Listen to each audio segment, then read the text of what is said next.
نصلي على رسوله الكريم وعلى آله الطيبين الطاهرين وأصحابه الكاملين الواسلين والتابعين لهم بالإحسان إلى يوم الدين. أما بعد فأعوذ بالله من الشيطان الرجيم. بسم الله الرحمن الرحيم. إن الله اصطفى آدم ونوحا وآل إبراهيم وآل عمران على العالمين. صدق الله مولانا العظيم وصدق رسوله النبي الكريم الأمين. إن الله وملائكته يصلون على النبي يا أيها الذين آمنوا صلوا عليه وسلموا تسليما.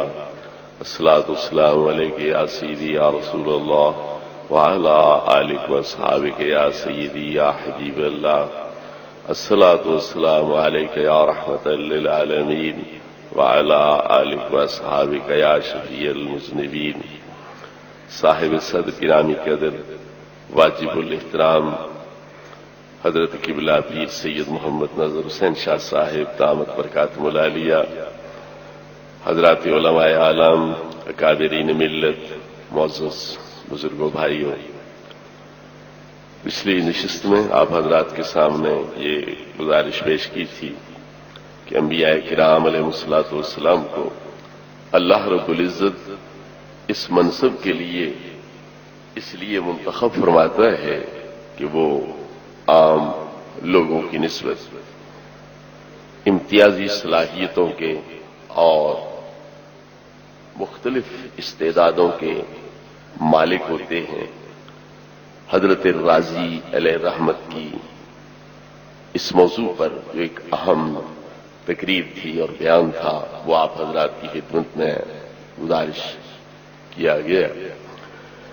انہوں نے فرمایا کہ انسان میں دو طرح کی قوتیں ہوتی ہیں، ایک محرکہ اور ایک مدرکہ. محرکہ یعنی انسان جس کے ذریعے چلتا پھرتا ہے، دوڑتا بھاگتا ہے، ایک جگہ سے دوسری جگہ پہنچتا ہے. مدرکہ علم حاصل کرنے والی، شعور اور آگہی حاصل کرنے والی قوتیں، وہ پھر آگے ظاہری ہوتی ہیں، باطنی ہوتی ہیں. ہر پیغمبر اپنی قوت مدرکہ کے لحاظ سے اور محرکہ کے لحاظ سے امت سے مختلف ہوتا ہے. اس لیے اللہ رب العزت ان کو منصب نبوت اور منصب رسالت کے لیے منتخب فرماتا ہے، کیونکہ جو صلاحیتیں علم اور ادراک کی ان کے اندر ہوتی ہیں وہ عام لوگوں میں نہیں ہوتی ہیں. اس ضمن میں عرض کیا تھا کہ قوت باصرہ یعنی دیکھنے والی قوت میں انبیاء کا امت سے کیا امتیاز ہے، سامعہ یعنی سننے والی قوت کے لحاظ سے انبیاء کا امتوں سے کیا امتیاز ہے، شامہ سونگنے والی قوت میں انبیاء کا امت سے کیا امتیاز ہے، ذائقہ چکھنے والی قوت جو ہے اس میں نبی اور امت کے اندر کیا فرق ہے، لامسہ قوت ہے مس کرنے والی، کسی چیز کو چھو کر اس کی کیفیات، حرارت، برودت، سختی، نرمی معلوم کرنے والی قوت، اس کے لحاظ سے انبیاء علیہ الصلوۃ والسلام کو کیا امتیاز ہے، باطنی قوتوں کے لحاظ سے کیا. تو آج کی اس نشست میں اسی کے تتمہ کے طور پر عرض کیا جائے گا کہ جس طرح پر ہر نبی اپنی امت سے ان قوا مدرکہ اور محرکہ کے لحاظ سے مختلف ہے، اسی طرح ہمارا یہ دعویٰ ہے کہ نبی کریم علیہ الصلوۃ والتسلیم انبیاء علیہ السلام کے بھی نبی ہیں، نبی الانبیاء ہیں اور رسول رسولہ ہیں. تو پھر لا محالہ آپ بھی ان قوتوں کے لحاظ سے ان تمام انبیاء اور رسل علیہ الصلوۃ والسلام سے مختلف ہونے چاہیے. اس دعوے کی بنیاد کیا ہے کہ آپ امام الانبیاء ہیں، نبی الانبیاء ہیں اور رسول الرسل ہیں. ترمذی شریف کی حدیث ہے، محبوب کریم علیہ الصلوۃ والتسلیم سے تمام صحابہ کرام علیہ رضوان نے مل کر یہ استفسار کیا، یہ سوال پوچھا، متى وجبت لک النبوۃ یا رسول اللہ، آپ یہ تو فرمائیے کہ تم نبی بنے کب سے ہو، یہ فرمائیے کہ تم نبی بنے کب سے ہو. یہ راوی حضرت ابو ہریرہ رضی اللہ تعالیٰ عنہ ہے، لیکن سوال صرف ان کا نہیں ہے. وہ کہتے ہیں قالو متی وجبت لک النبوۃ یا رسول اللہ. سب صحابہ نے مل کر عرض کیا یا رسول اللہ یہ تو فرمائیے کہ نبوت آپ کو ملی کب سے ہے. قالو کے اندر جن حضرات کی ترجمانی کی گئی ہے وہ مہاجرین بھی ہیں، انصار بھی ہیں، نبی کریم علیہ الصلوۃ والتسلیم کی جدی برادری بھی ہے، ننیالی برادری بھی ہے. آپ کی امی جان مدینہ پاک کے قبیلہ بنو نجار سے تعلق رکھتی ہیں، تو انصار آپ کے ننیالی خاندان سے ہوئے. آپ قریشی ہیں، ہاشمی مطلبی ہیں، تو مہاجرین حضرات آپ کی جدی برادری میں ہوئے. تو مہاجرین بھی، انصار بھی، جدی برادری بھی، ننیالی برادری بھی، چچے بھی، چچا زاد بھی، سسر بھی، داماد بھی مل کر یہ سوال کرتے ہیں متی وجبت لک النبوۃ یا رسول اللہ صلی اللہ علیہ وسلم. یہ تو فرمایا کہ آپ کو نبوت ملی کب. ایک ہے اعلان نبوت، اس کے بارے میں پوچھنے کا مطلب ہی کوئی نہیں تھا، کیونکہ ہر ایک کو پتا ہے آپ نے کب اعلان کیا. 40 سال گزارے، شادی فرمائی، بچے پیدا ہوئے، تجارتیں کی، تو اعلان کے بارے میں نہیں پوچھا. متی وجبت لک آپ کو ملی کب سے. اللہ نے یہ اعزاز کب سے بخشا، یہ امتیازی شان کب سے عطا فرمائی، اور اس صفت کے ساتھ تو موصوف کب سے ہوئے، تو اس وقت کے بارے میں انہوں نے دریافت کیا تھا. تو نبی کریم علیہ الصلوۃ والتسلیم نے فرمایا وآدم بین الروح والجسد، میں اس وقت سے تاج نبوت اپنے سر پہ سجائے ہوئے ہوں جبکہ آدم علیہ الصلوۃ والسلام کا نہ جسم بنا تھا، نہ روح بنی تھی، نہ ہی ان کا باہمی تعلق قائم ہوا تھا. تو آدم ابو البشر اور انسانیت کی خشت اول وہ رکھی نہیں گئی تھی کہ میں اس وقت سے نبوت کا تاج اپنے سر پہ سجائے ہوئے. اور دوسری روایات میں کنت اول النبیین فی الخلق وآخرہم فی البعث، کنت نبیا وآدم بین الروح والجسد. یہ لفظ موجود ہے کہ میں تمام نبیوں سے تخلیق میں اول ہوں اور بعثت کے لحاظ سے آخر ہوں. تو ان نبیوں میں حضرت آدم علیہ السلام بھی ہے، تو پھر ان سے بھی اولیت اس حدیث پاک سے ثابت ہو گئی. اسی طرح ترمذی والی جو حدیث ہے اسی کا مضمون دوسری روایتوں میں اس طرح بیان کیا گیا ہے کنت نبیا وآدم بین الروح والجسد، کہ میں اس وقت سے نبی ہوں جبکہ آدم علیہ السلام کی نہ روح تھی، نہ بدن تھا، نہ ان کا باہمی ربط اور تعلق قائم ہوا تھا. اکابر علماء کرام تشریف فرما ہے، ان سے پوچھئے کہ نبی کون ہوتا ہے. انسان بعثہ اللہ الی الخلق لتبلیغ الاحکام. نبی وہ ہستی ہے جو انسانی شکل و صورت میں انسانوں کے پاس اس لیے بھیجے جائے کہ وہ ان کو اللہ رب العزت کے احکام پہنچائے.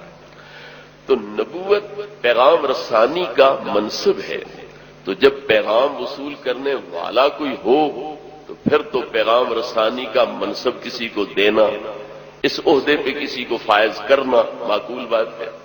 لیکن اگر پیغام وصول کرنے والا ہی کوئی نہیں، ان کا ابھی نام و نشانی کوئی نہیں، تو پیغام پہنچانے والے کو مقرر کرنا اس عہدے پر، اس کا مطلب کیا ہو سکتا ہے. اگر ایک جگہ آبادی کوئی نہیں، انسان ہی نہیں ہے، بچے تو کجا، باپ ہی نہیں، دادے پردادے ہی نہیں ہیں، تو وہاں سکول قائم کر دینا، استاد مقرر کر دینا، یہ کون سی حکومت ایسے کارنامے سر انجام دیتی ہے. ہر طرح کی کمزوریوں کے باوجود حکومتیں ایسے کام نہیں کرتی. تو اللہ رب العزت جیسا حکیم علیم وہ حکمت کے خلاف، مصلحت کے خلاف یہ کام کرے تو کیوں کرے؟ کس طرح یہ بات متصور ہو سکتی ہے اور باور کی جا سکتی ہے؟ تو پھر محدثین کرام نے یہ سوال نقل کر کے کہ جب احکام وصول کرنے والا ہی کوئی نہیں تو احکام پہنچانے کے لیے ایک ذات کے تقرر کا کیا مطلب، اس سوال کا جواب یہ دیا کہ اللہ رب العزت نے نبی کریم علیہ الصلوۃ والتسلیم کو منصب نبوت دیا، پھر انبیاء علیہ السلام کی روحوں کو پیدا کیا، ان کو نبی کریم علیہ الصلوۃ والتسلیم کی شاگردی میں دے دیا، وہ عالم ارواح کے اندر نبی کریم علیہ الصلوۃ والتسلیم سے شریعت، طریقت، حقیقت اور شہادت اور غیب یہ علوم حاصل کرتے رہے، سلوک وصول کے طریقے سیکھتے رہے، تربیت پاتے رہے اور تکمیل حاصل کرتے رہے۔ جب ان کی تکمیل ہو چکی تو اللہ رب العزت نے ان کو منصب نبوت عطا کیا، اور جب یہ شاگرد آ چکے، یہ مرید آ چکے، یہ نائبین آ چکے، تو آخر میں پھر پیارے مصطفیٰ صلی اللہ تعالی علیہ وسلم کو بھیج کے نبوت کا دروازہ آپ پہ بند کر دیا، کیونکہ استاد کے بعد پھر کسی شاگرد کی، اور پیر کے بعد کسی مرید کی، مرشد کامل کے بعد کسی مسترشد کی اور فیض یافتہ شخص کی پھر گنجائش نہیں رہ جاتی، تو اس لیے باب نبوت جو ہے اس کو بند کر دیا گیا۔ تو پتہ چلا کہ محبوب کریم علیہ الصلوۃ والتسلیم اس دیس کے اندر بالفعل اور عملی طور پر خارجی لحاظ سے منصب نبوت پہ بھی فائز ہیں، اور یہ ہستیاں نبی کریم علیہ الصلوۃ والتسلیم سے عملی طور پر فیض بھی حاصل کر رہے ہیں، اور آپ ان کے نبی ہیں، ان کو تعلیم دے رہے ہیں، تربیت دے رہے ہیں۔ اس لیے نبی کریم علیہ الصلوۃ والتسلیم نبی الانبیاء ہے اور رسولوں کے رسول ہیں، اور قیامت کے دن تمام پیغمبران کرام کا آپ کے جھنڈے کے نیچے کھڑا ہونا، جس طرح کہ محبوب کریم علیہ السلام نے فرمایا بے یدی لواء الحمد آدم فمن دونہ تحت لوائی یوم القیامہ، حمد والا جھنڈا قیامت کے دن میرے ہاتھ میں ہوگا۔ حضرت آدم سے لے کر حضرت عیسیٰ علیہ السلام تک جتنے پیغمبران کرام علیہ السلام تشریف لے آئے، وہ سارے کے سارے میرے جھنڈے کے نیچے ہوں گے۔ وہ جب نبی ہے تو اپنے جھنڈے لہرائیں، اپنے مریدوں کو نیچے کھڑا کریں، اپنا دربار سجائیں، اپنی شان و شوکت ظاہر کریں، لیکن وہ خود نبی کریم علیہ السلام کے جھنڈے کے نیچے کھڑے ہو کر عملی طور پر قیامت کے دن یہ ثابت کریں گے کہ یہ ہمارے بھی نبی ہے، اس لیے ہم ان کے زیر سایہ یہاں پناہ حاصل کر رہے ہیں۔ اور اللہ رب العزت نے دنیاوی زندگی کے لحاظ سے بھی انبیاء علیہ الصلوۃ والسلام کو پابند کر دیا تھا کہ تمہاری نبوت، تمہاری رسالت اس وقت تک ہوگی جب تک کہ یہ محبوب دنیا پہ تشریف نہیں لاتے۔ ثم جاءکم رسول مصدق لما معکم لتؤمنن بہ ولتنصرنہ، جب یہ محبوب آ جائیں گے تو پھر تمہیں نبوت رسالت کے دعوے چھوڑنے ہوں گے، ان کا امتی بننا ہوگا، اور ان کے دین کا خادم اور سپاہی بننا آپ پہ لازم ہوگا۔ پھر صرف اتنا آرڈر سنا کے بس نہیں کر دی، بلکہ اقرار کروایا۔ اقررتم واخذتم علی ذالکم اسری، کیا تم اقرار کرتے ہو اور یہ جو میں بوجھ تم پہ ڈال رہا ہوں یہ بوجھ اٹھانے کو تیار ہو؟ قالوا اقررنا، سب نے بیک زبان کہا ہم اقرار کرتے ہیں۔ اللہ نے فرمایا فاشہدوا وانا معکم من الشاہدین، تم ایک دوسرے پر گواہ ہو جاؤ اور میں تمہارے ساتھ گواہوں میں سے میں بھی ایک گواہ ہوں۔ تو یہاں سے بھی یہ بات واضح ہو گئی کہ باقی نائبین ہیں، اصل نبی ہیں تو پیارے مصطفیٰ صلی اللہ علیہ وسلم ہیں۔ وہ آپ کی تشریف آوری سے قبل بطور نائب یہ ذمہ واریاں ادا کرتے رہے، تبلیغ احکام کے فرائض ادا کرتے رہے۔ جب آپ تشریف لے آئے تو وہ پھر امت میں شامل ہو گئے، اور یہ منصب صرف اور صرف نبی کریم علیہ الصلوۃ والتسلیم کے لیے مختص ہو کے رہ گیا۔ تو جب آپ نبی الانبیاء ہے اور رسولوں کے رسول ہیں، اور ہر رسول امت سے اپنی حقیقت کے لحاظ سے مختلف ہونا چاہیے، تو پھر ماننا پڑے گا کہ نبی کریم علیہ الصلوۃ والتسلیم تمام انبیاء علیہ السلام سے اور تمام رسولوں سے اپنی حقیقت کے لحاظ سے مختلف ہیں۔ جو دلیل حضرت راضی علیہ رحمت نے دی تھی قوت محرکہ مدرکہ، اسی کے لحاظ سے ذرا دیکھ لیا جائے کہ نبی کریم علیہ الصلوۃ والتسلیم انبیاء کے بھی نبی ہیں، فرشتوں کے بھی نبی ہیں، اور جنات کے بھی نبی ہیں۔ یہ ساری مخلوق نیچے رہ رہی ہے، اور آپ اپنی نبوت کی طاقت سے پرواز کرتے ہوئے صرف عرش اعظم پہ قدم نہیں ٹکاتے، بلکہ لامکان کی خلوت گہ ناز میں اللہ رب العزت کے حضور جا کے مسند محبوبیت پہ جا بیٹھتے ہیں اور فَأَوْحَىٰ إِلَىٰ عَبْدِهِ مَا أَوْحَىٰ کے رازوں سے آگہی حاصل کرتے ہیں۔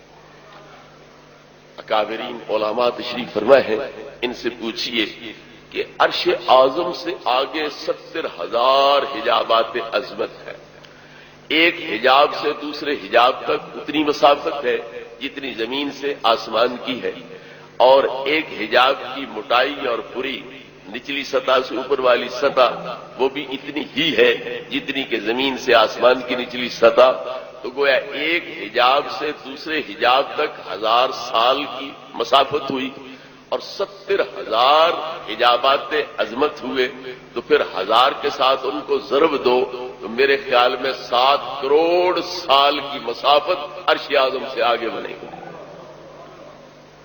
تو عرش اعظم تک بھی کوئی چیز نبی کریم علیہ السلام کا ساتھ نہیں دے رہی، نہ جبریل امین، نہ کوئی اور فرشتہ، نہ کسی پیغمبر کی ذات، نہ کسی پیغمبر کی روح آپ کا ساتھ دے رہی ہے، اور آپ اپنے جسم سمیت عرش اعظم سے بھی 7 کروڑ سال کی مسافت پر آگے کعبہ قوسین کے قرب پر، اور ثم دنا فتدلی کی خلوت کے راز میں محبوبیت کی کرسی پہ بیٹھ کر اوحا الی عبدہ ما اوحا کے رازوں سے آگہی حاصل کر رہے ہیں اور تکمیل مراتب پا رہے ہیں، تو پتہ چلا کہ قوت محرکہ کے لحاظ سے نہ کوئی فرشتہ، نہ کوئی جن، نہ کوئی نبی اور رسول محبوب کریم علیہ السلام کی برابری کر سکتا ہے، بلکہ کسی پیغمبر کی روح بھی وہاں پر نہیں پہنچ سکتی جہاں کے نبی پاک جسم سمیت تشریف فرما۔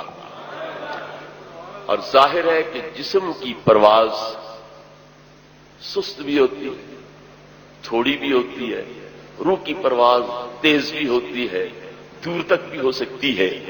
حضرت جعفر ابن ابی طالب رضی اللہ تعالی عنہ جب تک شہید نہیں ہوئے تھے، وہ خچر پہ سواری کرتے، اونٹ پہ سواری کرتے، گھوڑے پہ سواری کرتے، اس کی رفتار سے سفر طے ہوتا، لیکن جب شہید ہو گئے تو محبوب کریم علیہ الصلوۃ والتسلیم نے اپنی نبوت کی آنکھوں سے دیکھا کہ حضرت جعفر رضی اللہ تعالی عنہ نوری پروں کے ساتھ اڑتے ہوئے جس تیزی کے ساتھ فرشتے محو پرواز تھے اور جنت اور آسمانوں کی طرف جا رہے تھے، اسی تیزی کے ساتھ حضرت جعفر رضی اللہ تعالیٰ عنہ بھی ان کی پرواز کا ساتھ دیتے ہوئے جنت میں داخل ہو رہے تھے۔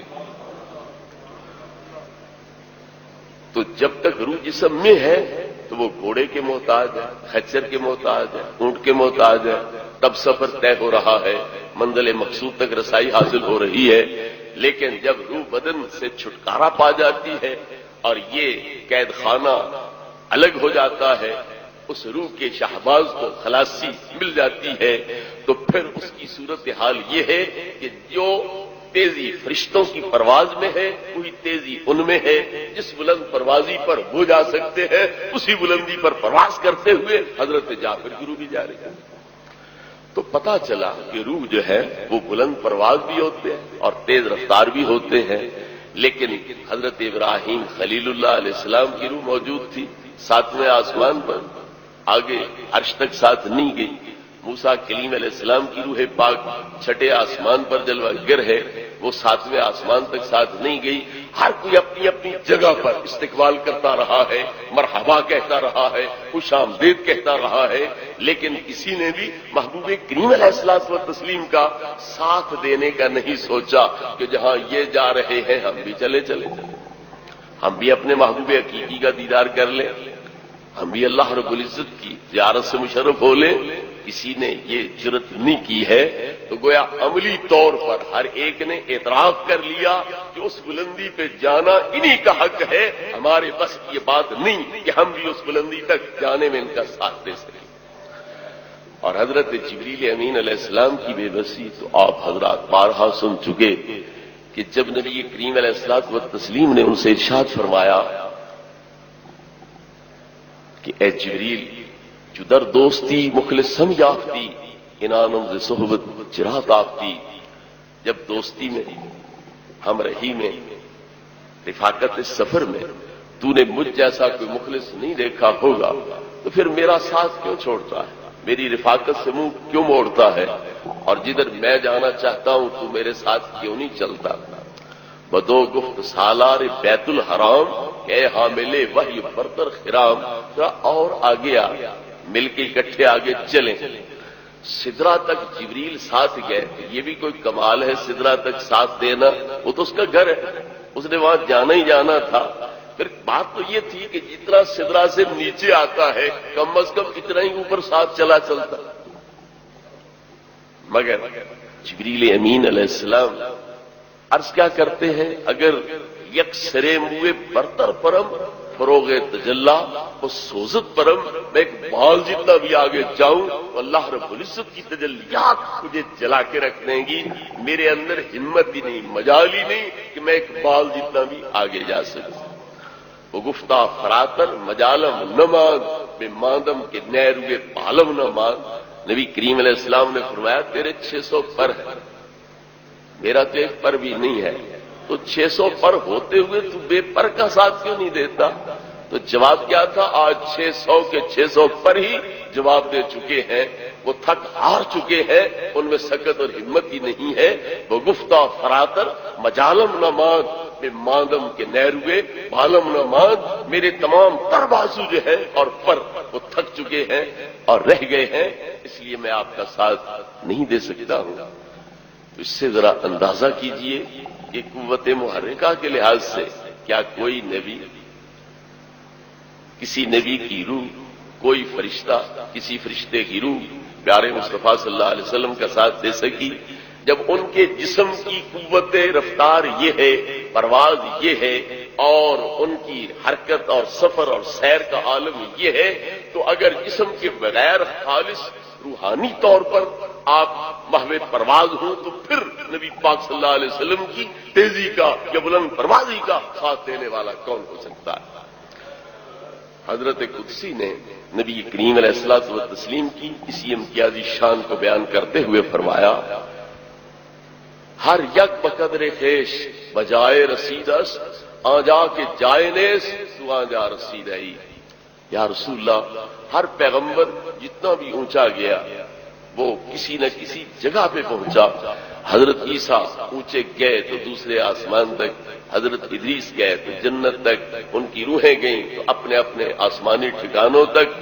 تو ہر یک بقدر خیش بجائے رسیدس، جو جہاں بھی گیا وہ جگہ پہ پہنچا، لیکن آ جا کے جائے نے تو آ جا رسید آئی، جہاں جگہ بھی ختم ہو کے رہ گئی تم وہاں جا کے ڈیرا لگا رہے۔ سی مرغ روح ہیچکس از انبیاء نقاب، آ جا کے تو ببال کرامت فرید آئی۔ کسی کی روح بھی اس جگہ پر پرواز کر کے جا نہیں سکی ہے جہاں پر کہ اے محبوب تم اپنے جسم سمیت پہنچے ہو اور تشریف فرما ہوئے۔ اکابرین کی موجودگی میں ایک سبق سنانے کے طور پر یہ بات عرض کروں گا، ہم لوگ محتاج ہیں مکان کے، تو جب تک مکان نہیں بنا پہلے ہمیں پیدا نہیں کیا گیا۔ کیوں؟ اگر زمین ہی نہیں ہوگی تو یہ پاؤں کہاں رکھیں گے، یہ ٹھہریں گے کیسے، یہ اپنے ضروریات کیسے حاصل کریں گے؟ تو ہمیں ہوا کی ضرورت، پانی کی ضرورت، ٹھکانے کی ضرورت ہے۔ تو یہ جملہ ضروریات پہلے پیدا کر کے پھر نوع انسانی کو پیدا کیا گیا، کیونکہ یہ مکان کے بغیر، زمین کے بغیر، پانی کے بغیر زندہ نہیں رہ سکتے، لہذا ان چیزوں کو پہلے موجود کیا گیا، پھر حضرت انسان کو پیدا کیا گیا۔ اسی لیے ہزاروں سال پہلے آسمان، زمین، یہ سمندر، دریا وغیرہ یہ ساری چیزیں موجود تھی، تو بعد میں حضرت آدم علیہ السلام اور نسل انسانی پیدا ہوئی۔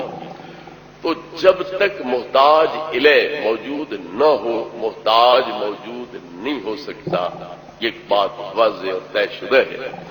تو نبی کریم علیہ الصلوۃ والتسلیم لا مکان میں جا کے ڈیرا لگاتے ہیں، اس مکان کی حدود کو طے کر جاتے ہیں۔